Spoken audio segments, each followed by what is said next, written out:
So hey everyone, this is Prishaka Faira. Welcome back to my channel. So today we are going to continue class 10th chapter 1 History, Rise of Nationalism in Europe. So without waiting further, let's begin.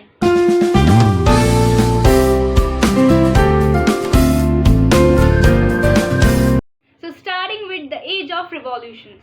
So सबसे पहले क्या दिया है, as conservative regimes tried to consolidate their power.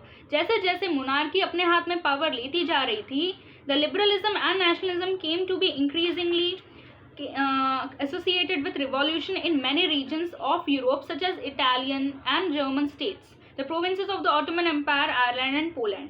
तो जैसे जैसे conservative power जो थी वो अपने हाथ में बहुत ज़्यादा पावर ले रही थी, बहुत ज़्यादा कंजर्वेटिव रिजाइम जो थी वो सेटअप करी थी, वैसे वैसे लिबरलिज्म और नेशनलिज्म का जो फीलिंग था वो लोगों में बहुत ज़्यादा जोर से बहुत ज़्यादा एमर्ज होने लग गया था.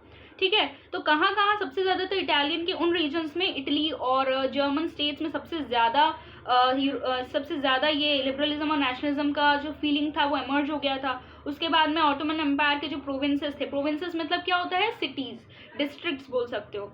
ठीक है, आयरलैंड एंड पोलैंड एग्जाम्पल्स दिए हैं. तो वहाँ पर भी बहुत ज़्यादा लिबरलिज्म एंड नेशनलिज्म हो गया था. जैसे कि मैंने आपको पिछले वीडियो में बताया था कि bourbon dynasty was again setup in France. तो ठीक है, तो वही चल रहा था, कंजर्वेटिव रिजाइम बहुत ज़्यादा चल रहा था, जिसके कारण लिबरलिज्म और नेशनलिज्म की जो फीलिंग थी वो लोगों में बहुत ज़्यादा एमर्ज हो रही थी. फिर these revolution were led by liberal nationalist. मैंने लिबरलिज्म आपको समझाया था पिछले वीडियो में.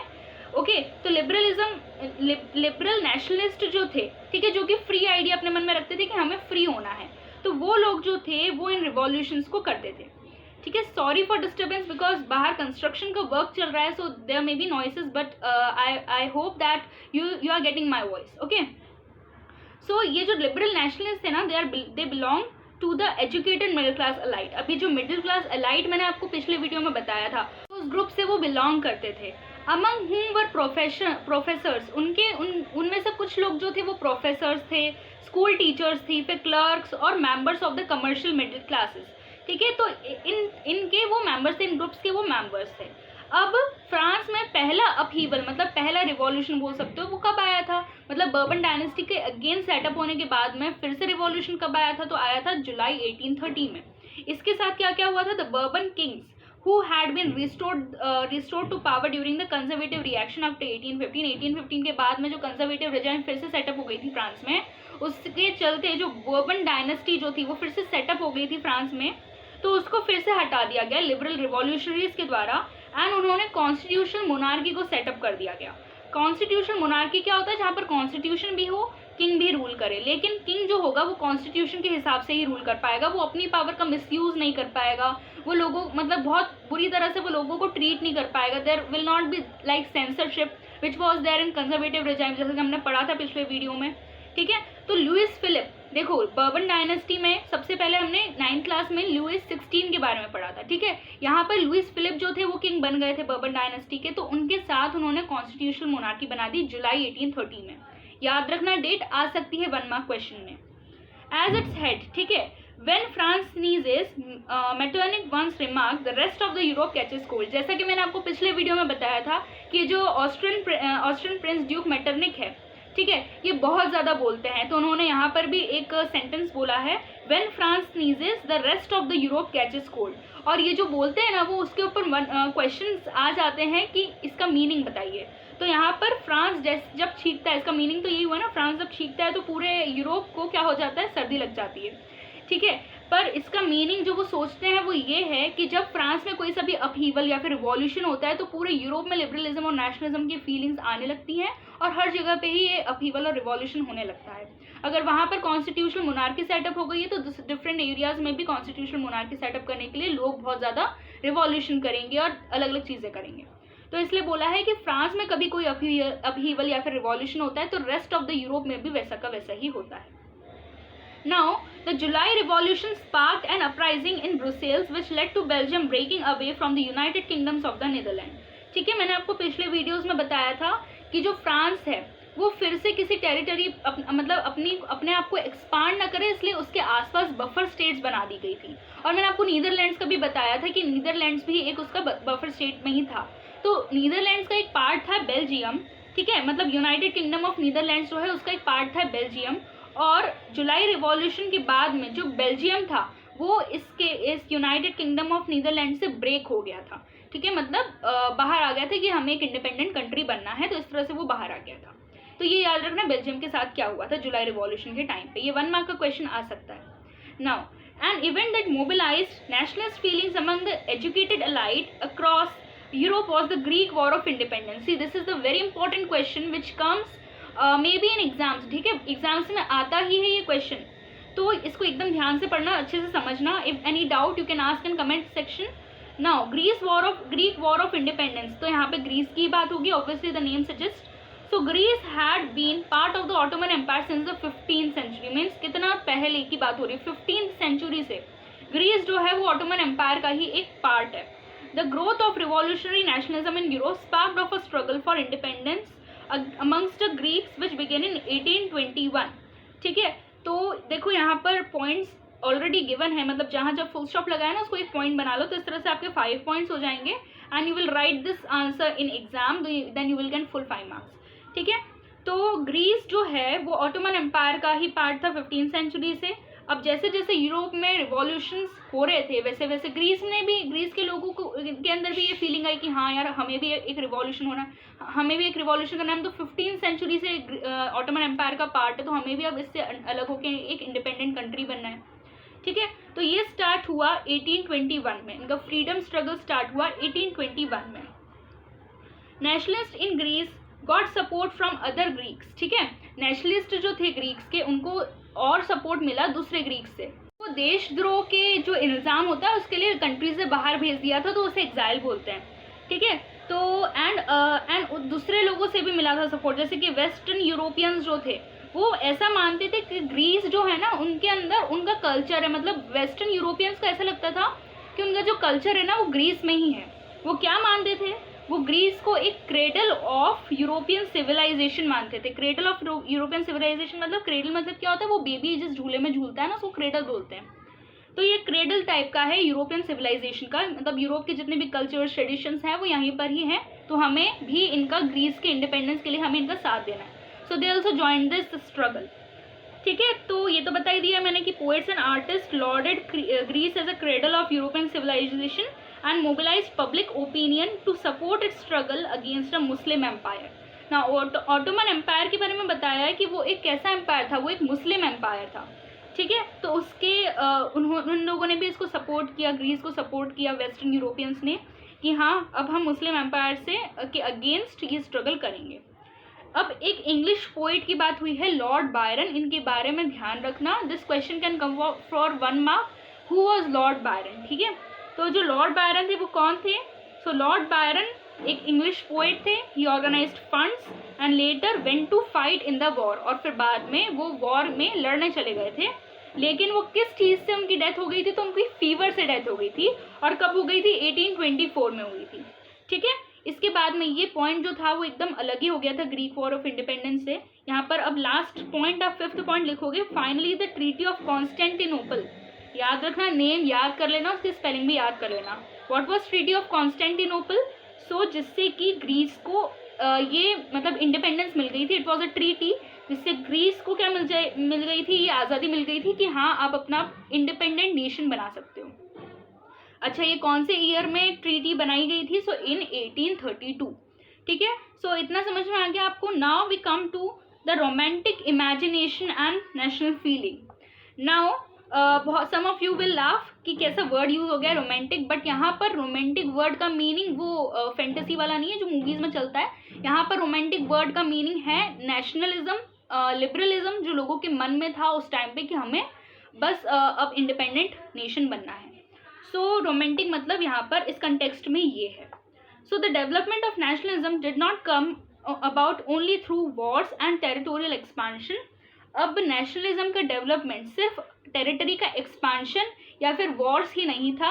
Culture played an important role in creating the idea of nation. Culture का भी एक इम्पॉर्टेंट रोल था। जैसे अगर आपकी इंडिपेंडेंट नेशन बन गई लेकिन आप सबका कल्चर अगर सेम नहीं है, सो इट इज़ वेरी, मतलब बहुत ज़्यादा ऐसा लगेगा कि नहीं यार, इंडिपेंडेंट नेशन होने के बाद भी हम सबका कल्चर एकदम सेम आइडेंटिटी नहीं है, कॉमननेस नहीं है हमारे अंदर।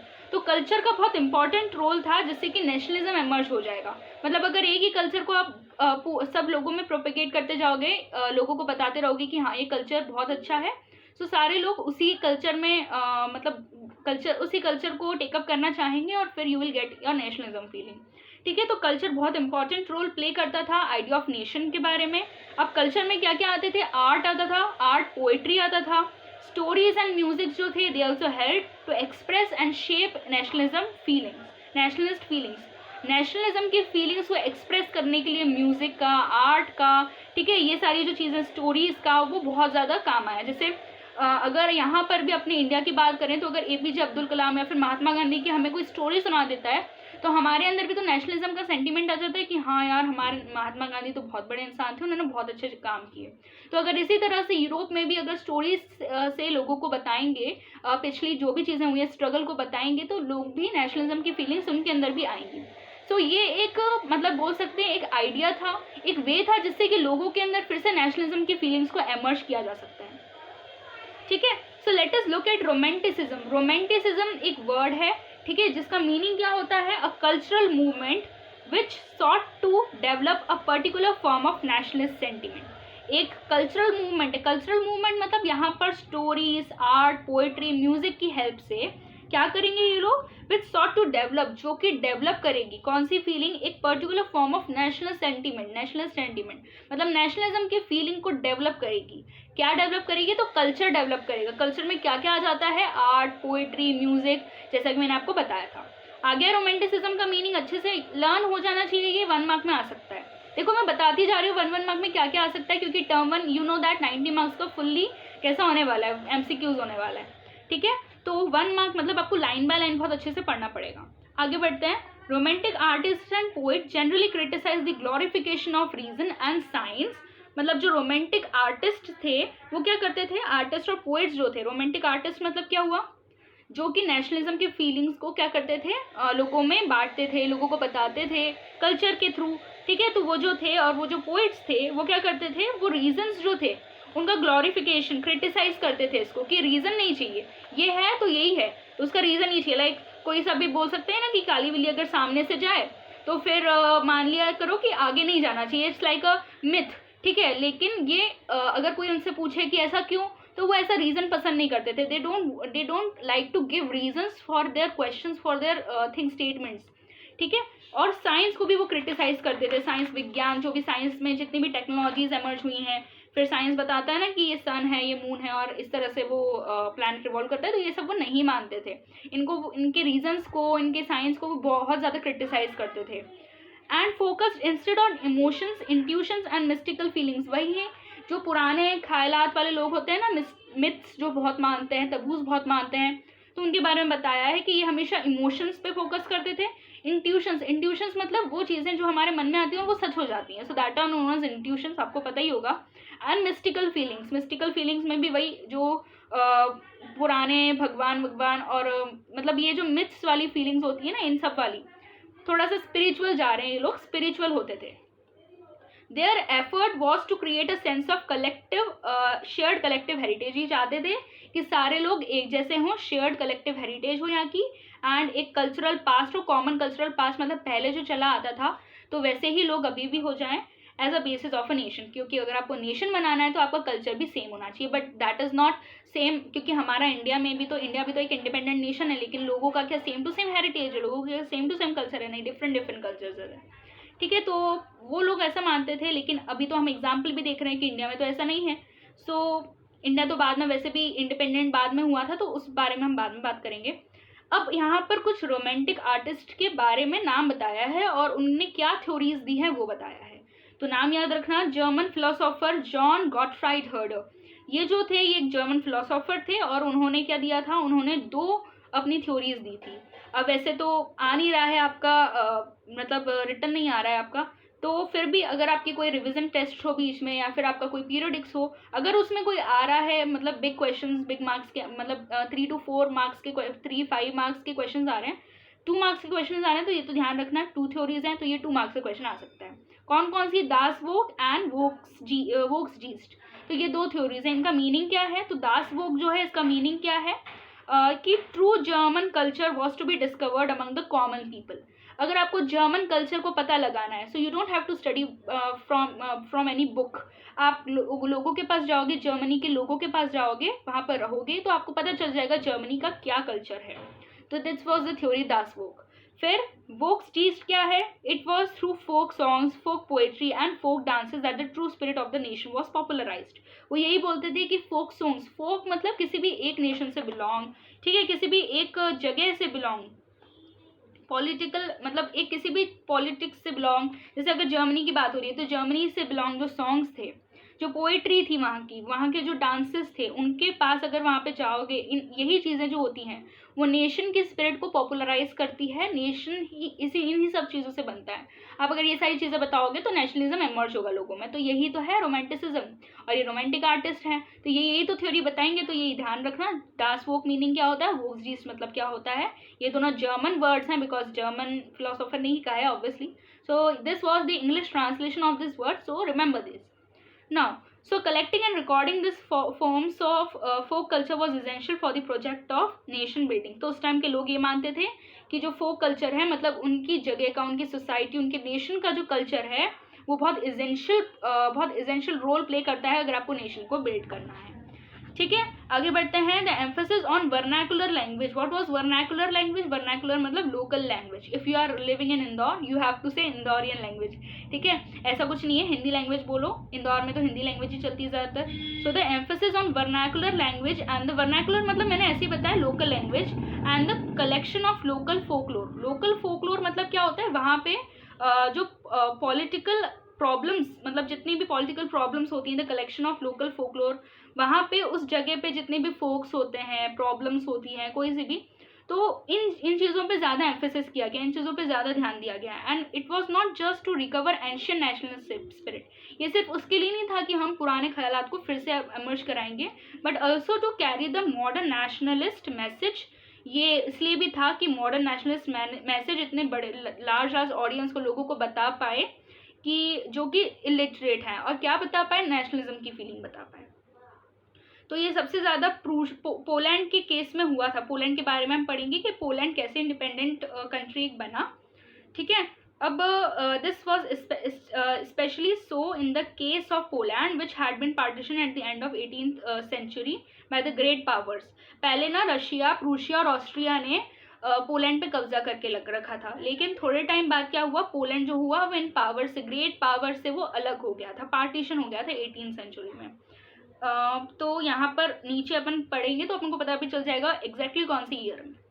ठीक है, तो यहाँ पर पोलैंड में क्या हुआ, पोलैंड में कैसे वो अलग हो गए। तो पोलैंड में कोई रिवॉल्यूशन, ये सारी चीज़ें नहीं हुई थी। पोलैंड में क्या करते थे ये लोग, पोलैंड में अपनी म्यूजिक से और अपनी लैंग्वेज से सबसे पहले उन्होंने नेशनलिज्म को एमर्ज करवाया लोगों में, और फिर वो क्या करते थे, फिर उसके कारण वो वही चीज़ें करते थे। तो वहाँ के रशियन के लोग, रशिया का जो ऑक्यूपेशन था, रशिया के जो लोग थे वो बहुत परेशान हो गए थे, and they have given the independent state status to Poland.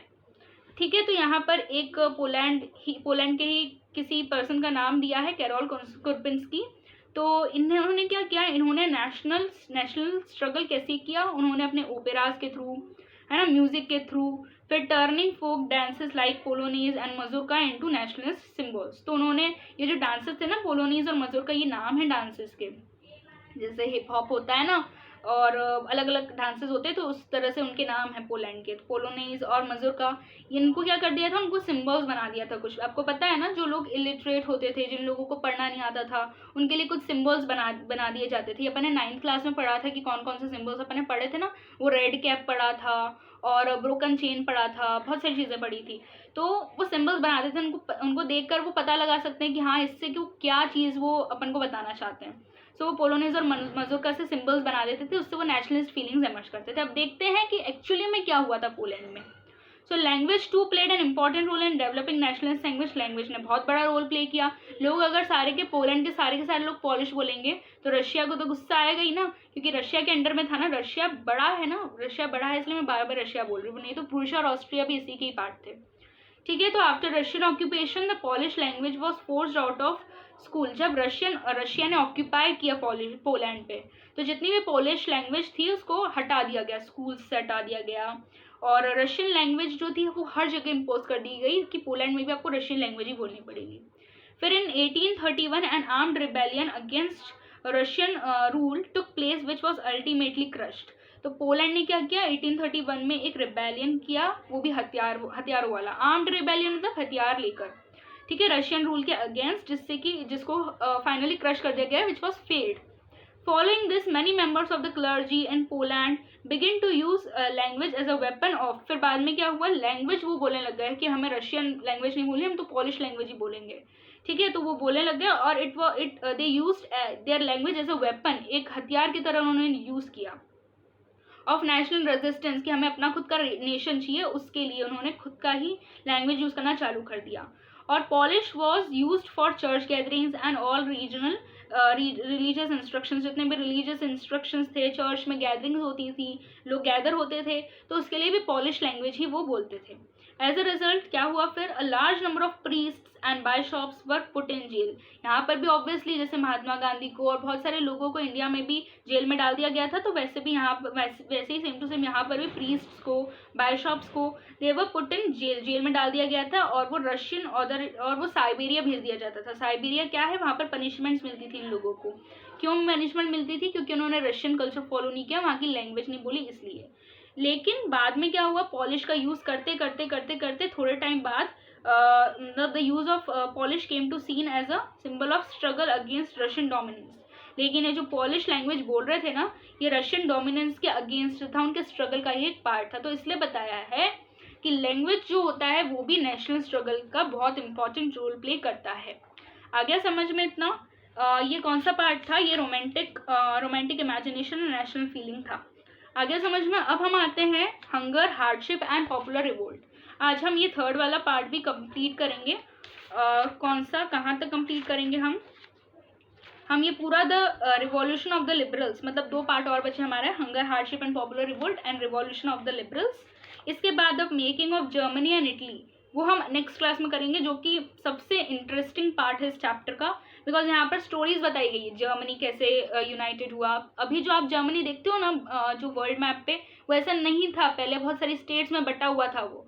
Italy के साथ भी बहुत मज़ेदार केस है, वो दोनों पढ़ेंगे, तो वो नेक्स्ट वीडियो में हम पढ़ेंगे। अभी स्टार्ट करते हैं hunger, hardship and popular revolt.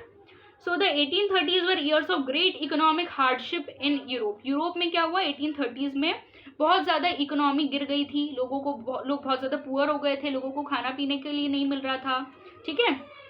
First half of the 19th century saw an enormous increase in the population all over Europe. तो पूरे यूरोप में 19th सेंचुरी के फर्स्ट हाफ में बहुत ज़्यादा पॉपुलेशन इंक्रीज हो गई थी। और बहुत सारी कंट्रीज़ में, मतलब जितने एम्प्लॉयमेंट है उससे ज़्यादा जॉब को ढूंढने वाले लोग आ रहे थे, मतलब इतने एम्प्लॉयमेंट की जगह ही नहीं थी, और इतने सारे लोग आ रहे थे एम्प्लॉयमेंट की चीज़ों, मतलब एम्प्लॉयड होने के लिए, ठीक है। तो बहुत ज़्यादा प्रॉब्लम्स आ रही थी। Population from rural areas migrated to the cities to live in over crowded slums.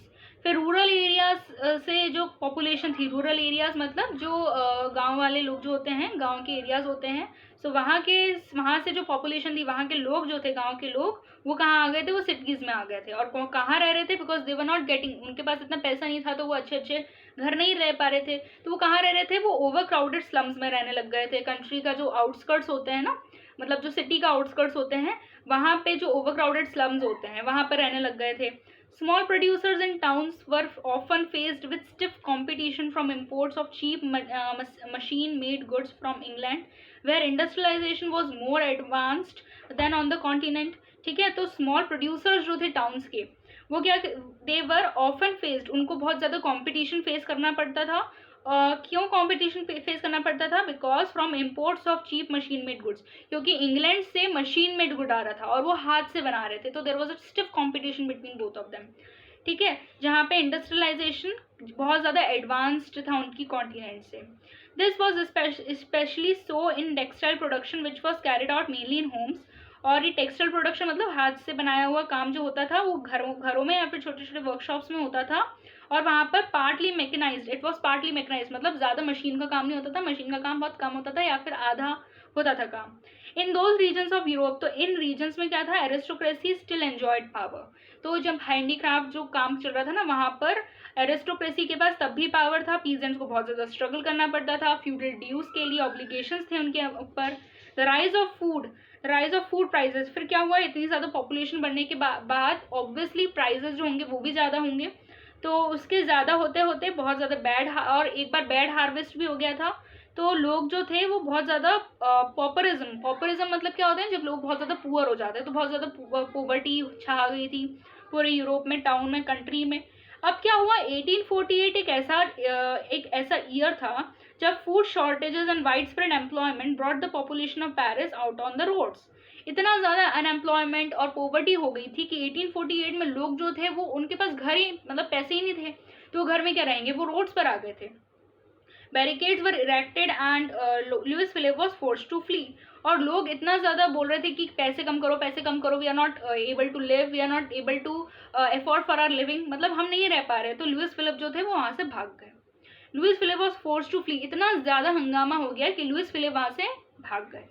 अब देखो क्या हुआ, a national assembly proclaimed a republic. अब ऑब्वियसली लुइस फिलिप भाग गए, कॉन्स्टिट्यूशनल मोनार्की सेटअप कर दी गई थी, मोनार्की बची नहीं, तो सीधे कॉन्स्टिट्यूशन मतलब रिपब्लिक हो गई कंट्री। ठीक है, तो नेशनल असेंबली ने कंट्री को रिपब्लिक बोल दिया एंड इट ग्रांटेड सफरेज। और यहाँ पर भी सिर्फ एडल्ट मेल्स अबाउट 21 ईयर्स उनको ही क्या मिला, सफरेज मिला। सफरेज मीनिंग क्या होता है, जब आप वोट की किसी को भी राइट दे देते हो, वोटिंग राइट्स को बोलते हैं सफरेज। ठीक है, तो यहाँ पर भी सिर्फ adult males which were above 21 years उनको ही सफरेज मिला। And granted the right to work, और वर्क करने के लिए भी राइट दे दिया उनको। नेशनल वर्कशॉप्स और नेशनल वर्कशॉप्स बने जिससे कि एम्प्लॉयमेंट प्रोवाइड किया जा सके। इतना समझ में आया। अब बहुत इंपॉर्टेंट एक स्टोरी है यहाँ पर, 1845 में सिलेशिया के जो वीवर्स थे उन्होंने एक रिवोल्ट कर दिया था। क्यों रिवोल्ट कर दिया गया था, क्योंकि एक कॉन्ट्रैक्टर आया था उनके पास और उनको रॉ मटेरियल दे दिया गया था और उन्हें बोला था कि फिनिश प्रोडक्ट इससे बना के दो, मतलब इससे एक प्रोडक्ट बना के दो।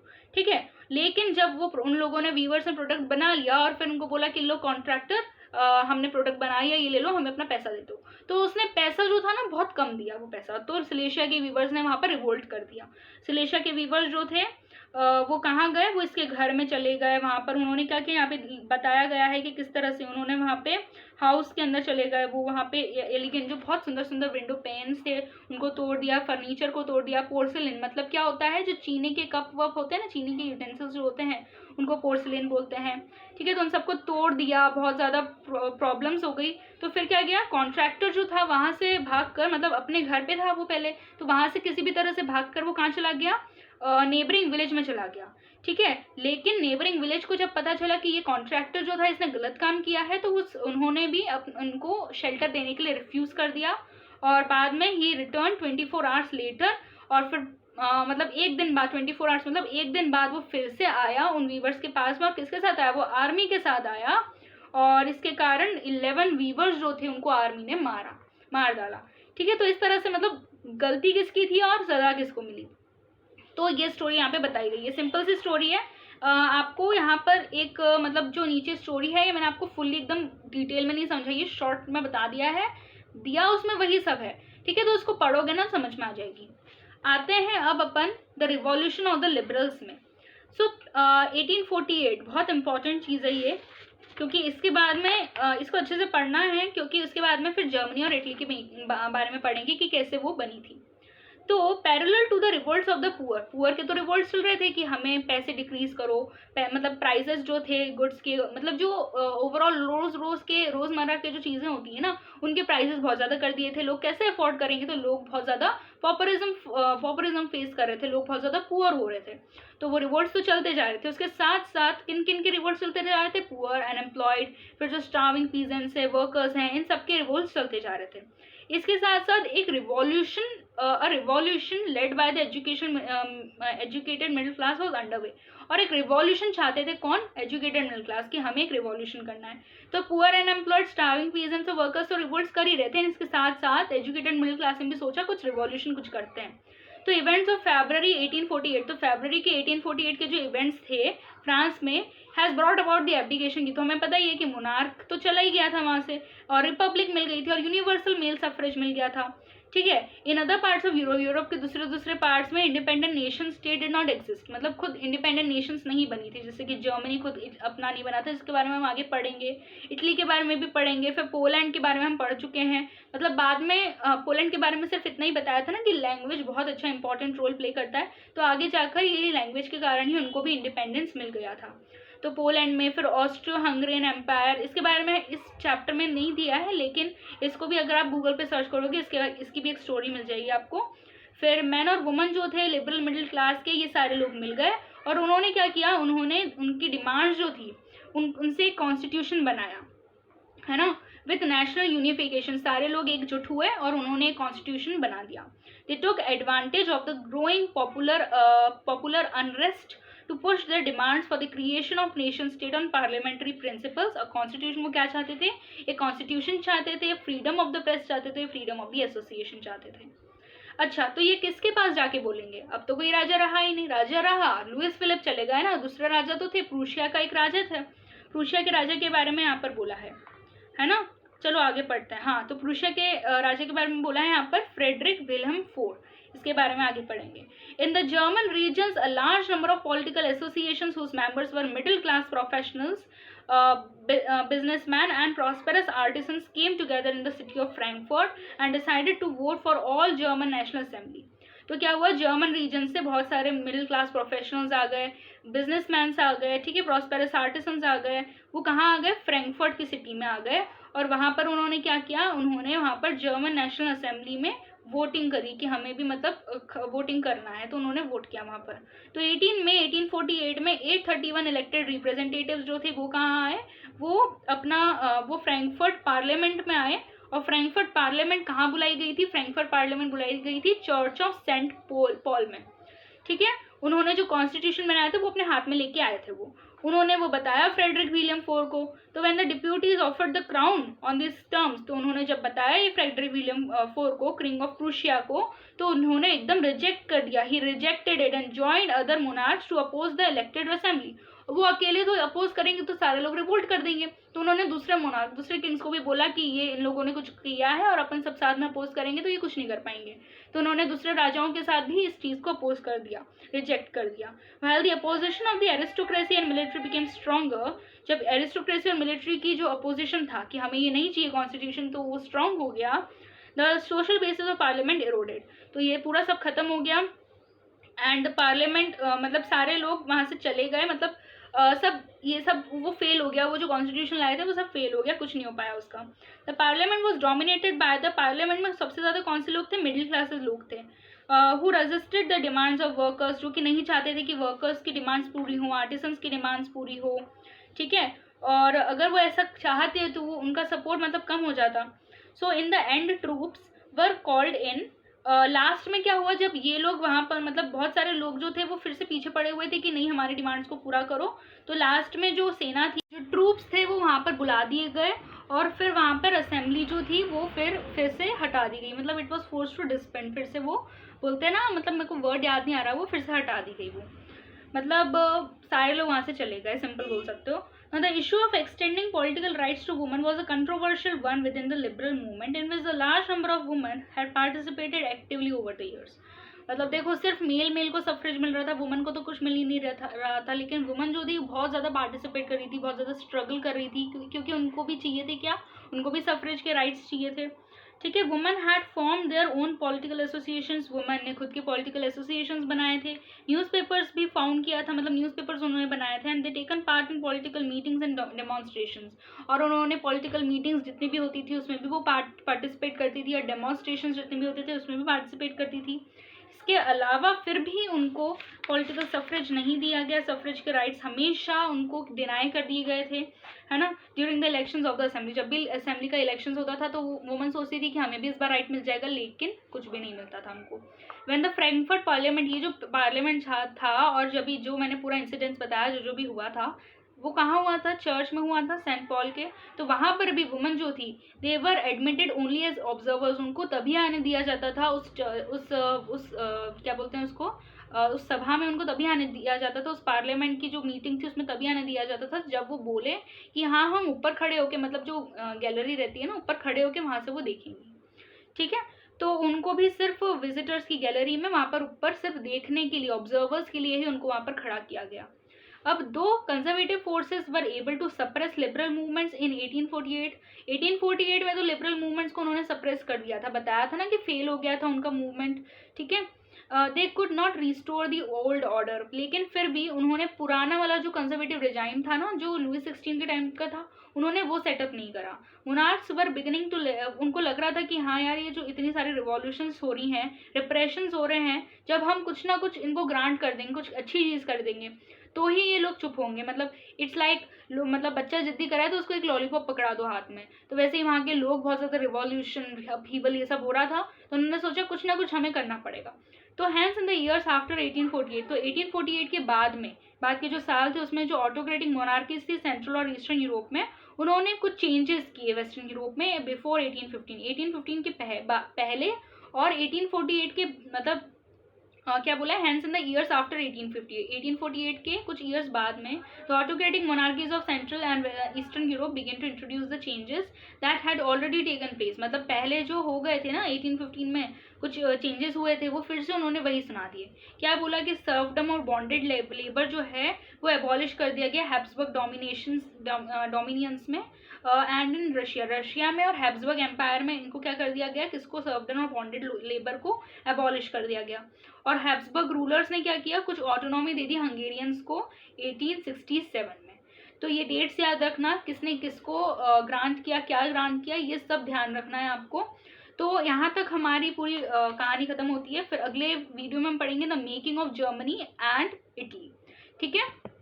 So this was all about this video. I hope that you have understood each and everything whichever I have explained in this video. From next video we'll start the making of Germany and Italy. Till then, please like, share and subscribe to my channel. Also hit the bell icon for all the notifications and updates. Also, if you have any doubt related to this topic, please ask in comment sections. So till then, stay connected, stay safe. Bye everyone.